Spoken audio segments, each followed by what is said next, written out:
Are you struggling to come up with original content week in and week out? Start a podcast. Interview your ideal clients, let them talk about what they care about most, and never run out of content ideas again. Learn more at sweetfishmedia.com. You're listening to the B2B Growth Show, a podcast dedicated to helping B2B executives achieve explosive growth. Whether you're looking for techniques and strategies or tools and resources, you've come to the right place. I'm James Carberry. And I'm Jonathan Green. Let's get into the show. Welcome back to the B2B Growth Show. We are here today with Courtney Montgomery. She is the VP of Marketing at INTURN. Courtney, how are you doing today? Good. How are you doing? I am wonderful. So, Courtney, you and I talked a couple days ago, and I'm really excited to dive into this conversation. We're going to be talking about defining and messaging your brand. You've done an exceptional job at this with INTURN. And so our listeners have some context around kind of what INTURN is and how your story kind of bakes into what we're talking about today. Explain just a little bit about INTURN and what you guys are up to over there. Yeah, for sure. So let me just set the stage first. So excess inventory is an opportunity disguised as a problem. Handled poorly, it can, cripple a brand's cash flow and create unnecessary losses. But handled correctly, it can generate profits. So INTURN is reinventing the way brands and retailers buy and sell excess inventory, using technology to make it easier, faster, and more profitable for both sides. So we're addressing the ignored off-price market by bringing innovation for the first time since Microsoft released Excel. We're a B2B online platform built to enable brands and retailers to confidentially buy and sell excess inventory on a global scale. That's kind of, a little bit overview of what we are. No, I love it. I love it, Courtney. So that'll give our listeners a little bit of context. And for the rest of this conversation, we're going to be talking about, really how do you define and message your brand? This is something you've done with INTURN. When you came on board with the company, was there already an existing brand established that you then kind of had to reshape and mold, or what did that story look like? Yeah, so I was brought on as the, first marketing, PR, communications type person, and I really didn't really have much. We had just launched the company and, had been focused on the product. So I kind of had the name INTURN, which is basically inventory return. And, I had the name and then I had the colors, the blue and the orange. And that was kind of about it. So, it was my responsibility to kind of create the brand, create the tone of voice, figure out, what we want to be, who we want to be, what we want to represent. And kind of the first step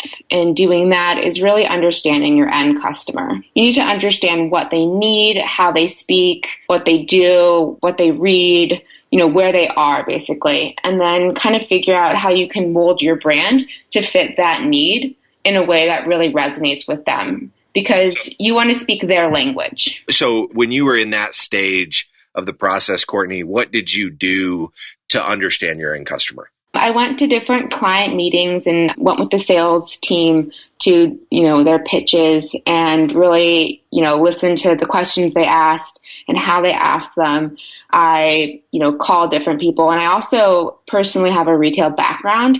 And so that really helps me understand the brand and retailers kind of, their point of view and the terminology that they think in, which is very different than the terminology in the tech world. Got it. Okay. So that makes sense. So you're going to sales meetings and you're injecting yourself in those environments so that you can hear the questions that buyers are asking. And then that obviously helps inform, as you're brainstorming, what does our messaging need to look like? How do we need to frame this? And if we're going to talk about it later, you can just say that now, Courtney. But if you're listening to this right now, you're probably in your car or at the gym and you don't have a chance to look at the INTURN website currently. But I would love for you, Courtney, to explain kind of what it looks like and some of the unique things that you've done with the brand, because I think you've taken it in a direction that I think is really fun. Yeah, so if you go to our website, it's filled with illustrations and, kind of almost in a cartoon sort of sense. And it's bright colors and very simple messaging, getting really to the basis of what we do, which is helping, excess inventory be bought and sold in a simple manner.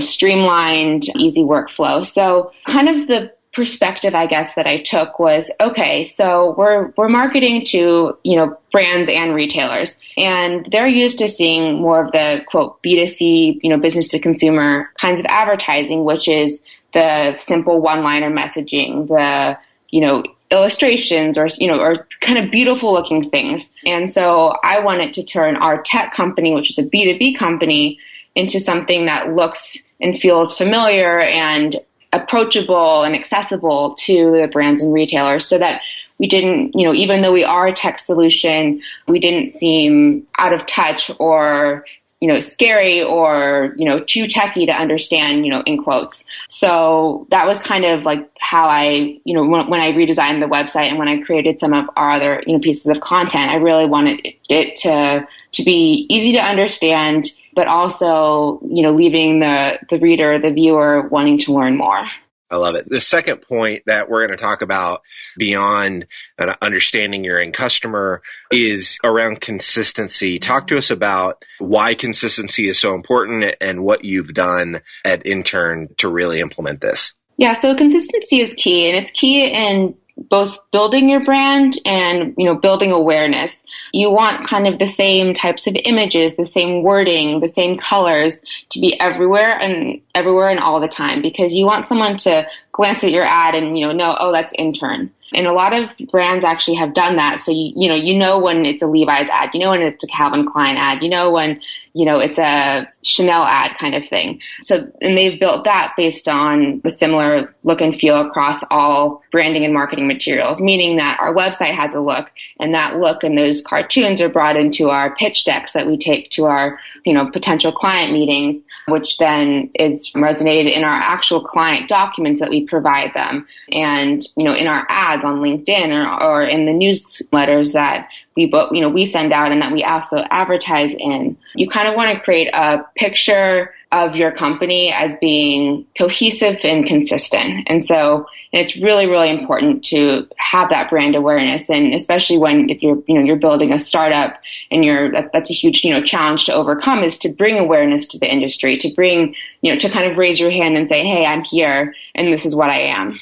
I love it. This third piece, Courtney, that we're going to talk about is really around thinking outside the box.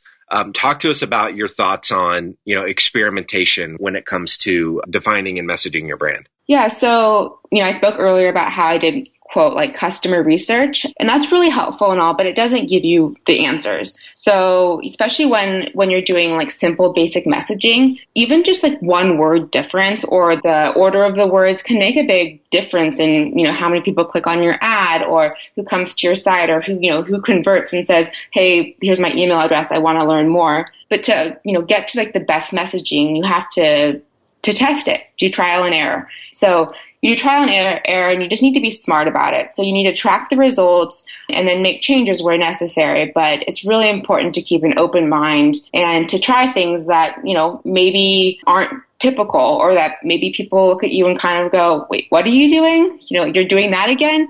And, I kind of did that in a sense with our branding and our website. I went a more B2C route rather than B2B. And it's, it was an experiment and it ends up working well, but you have to push the boundaries. That's what marketing is, right? That's what innovation is pushing the boundaries, being different, trying new things. And so would you be able to share, you obviously experimented with, B2C and it ended up working out. And the reason it's working out is because you're getting that type of feedback from your buyers. You're hearing people say, like, you guys were the folks that I wanted to reach out to because I've seen you guys, all over the place, or, I love the kind of the spunk of the brand, if you will. Were there some other things that you did that maybe didn't work that you could share with our listeners? Yeah. So I did, how to explain this?